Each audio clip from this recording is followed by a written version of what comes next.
हम बात करने वाले हैं कनेक्टिव टिश्यू के बारे में। पिछले वीडियो में हमने एपिथेलियल टिश्यू के बारे में बात किया था। तो कनेक्टिव टिश्यू जो होते हैं वो ऐसे ही लूजली स्कैटर्ड होते हैं। लूजली स्कैटर्ड होने का मतलब कि ये बिखरे हुए होते हैं। और किसमें बिखरे होते हैं? ये बिखरे हुए होते हैं एक मैट्रिक्स में। ये मैट्रिक्स कैसा होगा ये डिपेंड करता है कि कनेक्टिव टिश्यू का नेचर क्या है। वैसे तो ये मैट्रिक्स फ्लूइड हो सकते हैं, जेली लाइक हो सकते हैं, डेंस हो सकते हैं या फिर रिगिड हो सकते हैं। कनेक्टिव टिश्यू बहुत अलग अलग होते हैं। हमारा पहला जो कनेक्टिव टिश्यू है वो है एरियोल कनेक्टिव टिश्यू। इसको लूज कनेक्टिव टिश्यू भी बोलते हैं। ये कनेक्टिव टिश्यू स्किन और मसल्स के बीच में मिल जाता है, ब्लड वेसल्स के अराउंड दिख जाता है और नर्व्स में और बोन मैरो में। बोन मैरो क्या होता है? एक सॉफ्ट स्पॉन्जी टिश्यू होता है जो कि बोन्स के बीच में होता है। ये जो एरियोल कनेक्टिव टिश्यू है ये जो भी गैप्स होता है टिश्यू के बीच में उन गैप को भर देता है और इसके साथ साथ ये उन्हें सपोर्ट भी प्रोवाइड कराता है। ये कई बार ये रिपेयरिंग का भी काम कर लेता है। Dense connective tissue. Dense connective tissue का दूसरा नाम होता है फिब्रस कनेक्टिव टिश्यू। ये जो होते हैं थिक होते हैं, डेंसर होते हैं और फ्यूअर सेल्स के बने होते हैं। ये इनका मैट्रिक्स होता है कोलेजन फाइबर्स का बना होता है, कोलेजन फाइबर्स का, और जिसके साथ फाइब्रोनेस्टिक्स अरेंज्ड होते हैं।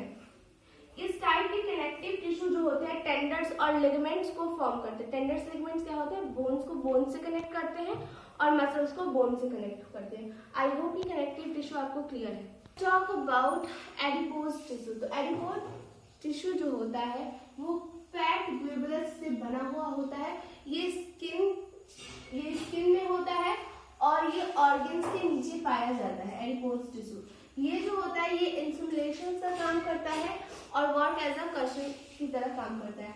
बोन्स जो होता है वो ऑस्टियोब्लास्ट से बना हुआ होता है और ये एक स्केलेटन फॉर्म करता है। स्केलेटन क्या करता है? स्केलेटन बॉडी को एक स्ट्रक्चरल फ्रेमवर्क प्रोवाइड कराता है, बोले तो एक रूपरेखा प्रोवाइड कराता है। और ये जो होता है बहुत सारे ऑर्गन्स को भी प्रोटेक्ट करता है, जैसे कि लंग्स और हार्ट को।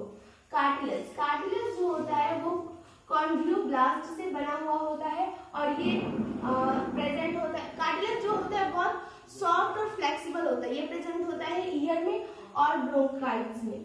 Blood is another type of connective tissue. ये बना होता है ब्लड सेल से, प्लेटलेट से और प्लाज्मा से। ब्लड जो है ये ट्रांसपोर्टेशन में हेल्प करता है और बॉडी के टेम्परेचर को कंट्रोल करने में भी ब्लड हेल्प करता है। Let's talk about muscular tissue. Muscular tissue जो होते हैं वो मसल सेल्स के बने होते हैं और ये वो स्पेशलाइज्ड सेल होते हैं जो कंट्रैक्शन और रिलैक्सेशन कर सकते हैं। इसी का रिजल्ट होता है कि हमारी बॉडी में इतने तरीके के मूवमेंट देखने को मिलता है। ये 3 तरह के होते हैं: striated muscles, smooth muscle and cardiac muscle. Striated muscles जो होते हैं ये मसल्स अनब्रांच्ड होते हैं, जैसे इनमें ब्रांच नहीं होता है, और मल्टीन्यूक्लियाइड होते हैं। मल्टीन्यूक्लियाइड का मतलब कि इनमें एक से ज्यादा मसल्स प्रेजेंट होते हैं। इसका मतलब ये होता है कि धारी वाले मसल, जैसे जीब्रा की बॉडी इस पे धारियां होती है, इस पे भी धारियां होती है और ये वहां पाया जाता है जहाँ पे इनवॉलेंट्री मूवमेंट हो रही होती है। इनवॉलेंट्री मूवमेंट का मतलब कि वो मूवमेंट जो हमारे कंट्रोल में होती है। तो ये हाथ पे पाए जाते हैं, लेग्स पे पाए जाते हैं, बैक पे, नेक पे, आईज पे, इन सभी जगहों पे ये मसल्स पाए जाते हैं। आई होप ये समझ आए होंगे। Talk about smooth muscles. Smooth muscle जो होते हैं वो स्पिंडल सेल्स के होते हैं और इनमें एक न्यूक्लियस ही प्रेजेंट होता है।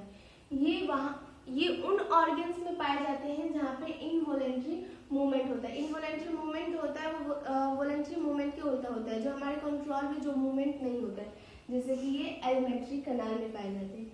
ये कुछ ऐसे दिखते हैं।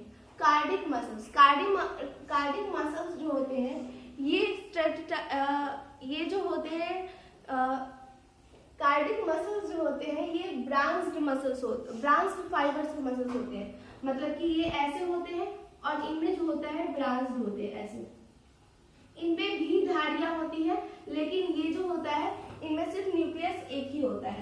ये जो होता है ये हार्ट में पाया जाता है और ये कार्डिक मसल जो होते हैं पूरे लाइफ टाइम बिना थके हुए ये कॉन्ट्रैक्ट्स और रिलैक्स करते हैं। आई होप कि मसल्स आपको समझ आएंगे। Now let's talk about nerve cells. कभी सोचा है कि जब भी हम हॉट पेन को छूते हैं तो तुरंत हमारे ब्रेन में रिस्पॉन्स पहुंच जाता है और तुरंत आ भी जाता है रिस्पॉन्स की पेन से हाथ हटा लो। ये सब कैसे हो पाता है? ये सब हो पाता है only because of nerve tissue. ये नर्व टिश्यू जो होता है वो ब्रेन और स्पाइनल कोड और नर्व सेल्स को मिला के बनता है। एक नर्व टिश्यू के नर्व सेल्स को नर्व सेल्स बोलेंगे या फिर न्यूरॉन बोलेंगे। ये न्यूरॉन जो होता है वो बाल की तरह लंबे लंबे होते हैं। एक न्यूरॉन कम से कम 1 मीटर का होता है। ये कुछ ऐसे दिखते हैं। ये बीच में इनका न्यूक्लियस हो गया। ये बाहर जो थ्रेड लाइक स्ट्रक्चर है इसको डेंड्राइट बोलते हैं। ये जो है ये वाला पार्ट ये एक्सॉन है और ये जो है जो हमने ये ऊपर से लगाया है इसे माइलिन शीट बोलते हैं और ये है नर्व एंडिंग, न्यूरॉन का एंड वाला पार्ट। तो इसी के साथ हमारा चैप्टर खत्म हो गया।